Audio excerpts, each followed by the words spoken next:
Is she a doctor? Apakah dia seorang dokter? Are you sad? Apakah kamu sedih? Did you see the movie? Apakah kamu melihat filmnya? Have you done your homework? Apakah kamu sudah menyelesaikan PR-mu? Will you come to my party? Apakah kamu akan datang ke pestaku? Ini adalah semuanya apakah. Jadi di dalam bahasa Inggris itu apakah bisa macam-macam. Bisa is, am, are, was, were, do, does, did, have, has, had, can, could, will, would, must, should, may, might. Dan saya akan menjelaskan perbedaannya. Penggunaannya di dalam kalimat sangat berbeda-beda. Nah, apa itu apakah? Nah, apakah ini untuk memperkenalkan yes or no question. Apa itu yes or no question? Nah, yes or no question itu adalah pertanyaan yang memerlukan jawaban ya atau tidak. Contohnya ya, are you a student? Do you agree? Did you see the movie? Are you a student? Apakah kamu mahasiswa? Ini kan jawabannya ya atau tidak. Yes, I am. No, I'm not. Do you agree? Kalau setuju, yes, I do. No, I don't. Did you see the movie? Apakah kamu melihat filmnya? Oleh karena itu, di sini saya akan memperkenalkan kalian yang disebut sebagai auxiliaries. Nah, auxiliaries ini nama lainnya adalah kata bantu.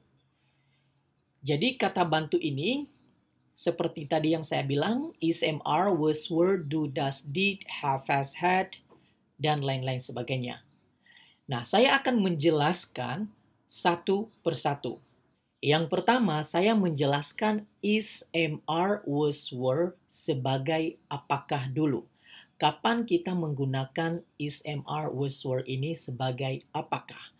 Nah, is, am, are, was, were ini disebut sebagai to be atau dengan kata lainnya be verb. Nah, to be ini atau be verb ini dibagi dua kelompok. Jadi is, am, are ini untuk kelompok present tense, sedangkan untuk yang was, were untuk kelompok past tense. Memang seperti ini pembagiannya. Nah, saya menjelaskan sedikit lebih detail. Untuk is ini kita gunakan untuk subjek she, it, am untuk I, dan you, they, we, are. Untuk past tense kita menggunakan I, she, he, it untuk was, sedangkan untuk were sama seperti are, you, they, we. Nah, secara spesifik, to be ini kita gunakan dalam 4 tenses. Ingat ya, 4 tenses. Ada kita gunakan di present simple, kita juga menggunakannya di present continuous, kita juga menggunakannya di past simple, dan juga menggunakannya di past continuous. Jadi ingat ya, to be ini kita gunakan hanya di dalam 4 tenses ini. Nanti kita lihat contohnya ya.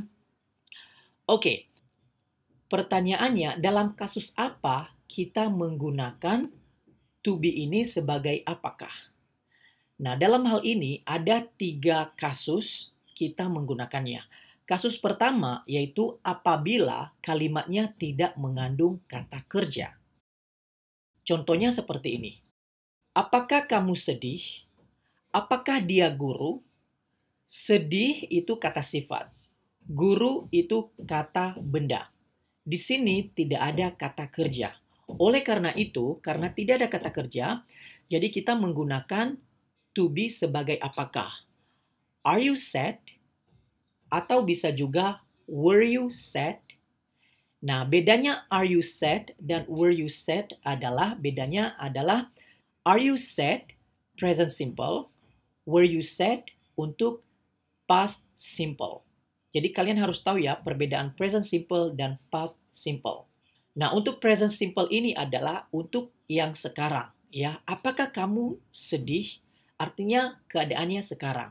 Tetapi kalau were you sad, itu yang sudah lewat. Jadi, apakah kamu sedih waktu itu? Nah, apakah dia guru? Bahasa Inggrisnya, is she a teacher? Itu untuk present simple. Sedangkan untuk past simple-nya menjadi was she a teacher?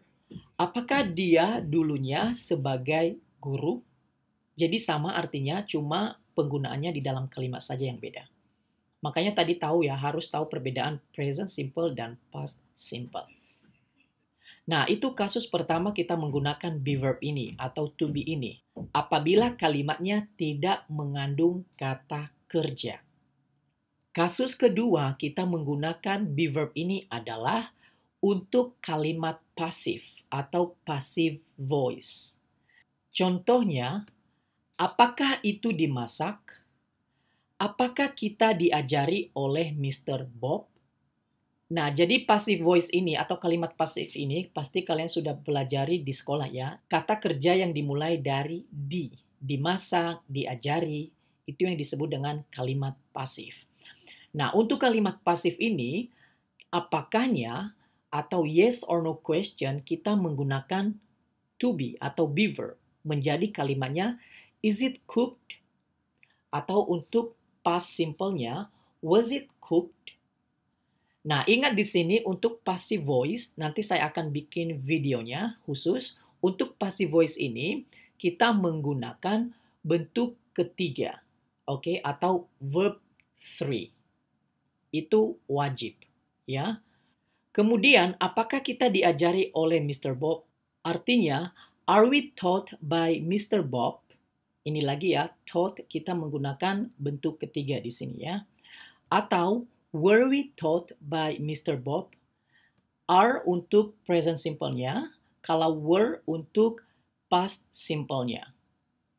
Sekali lagi kita menggunakan is, am, are, was, were untuk kalimat pasif.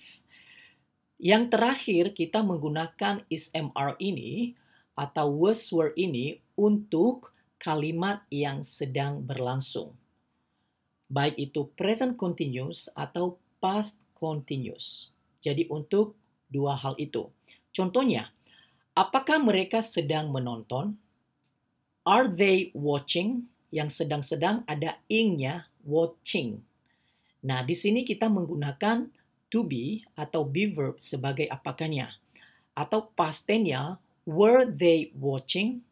Itu past continuous-nya. Atau apakah dia sedang tidur? Is she sleeping? Atau was she sleeping? Saya harap sampai di sini jelas. Oke? Sekali lagi saya jelaskan bahwa untuk to be ini kita gunakannya di dalam 4 tenses saja. Present simple, present continuous, past simple, dan past continuous. Dan kalian tahu ada dibagi dua ya. Untuk present tense dan past tense. Jadi ada is, am, are. Kita bisa gunakannya di present simple dan juga di present continuous. Dan was, were kita bisa menggunakannya di past simple dan past continuous. Ada 3 kasus tadi. Yang pertama, kalau tidak ada kata kerjanya. Yang kedua, untuk kalimat pasif. Dan yang ketiga adalah untuk kalimat yang sedang berlangsung. Oke, itulah mengenai auxiliaries is, am, are, was, were. Dan kalau Anda tertarik, saya membuat video selanjutnya yaitu do, does, did. Kapan kita menggunakannya sebagai apakah untuk memperkenalkan yes or no question.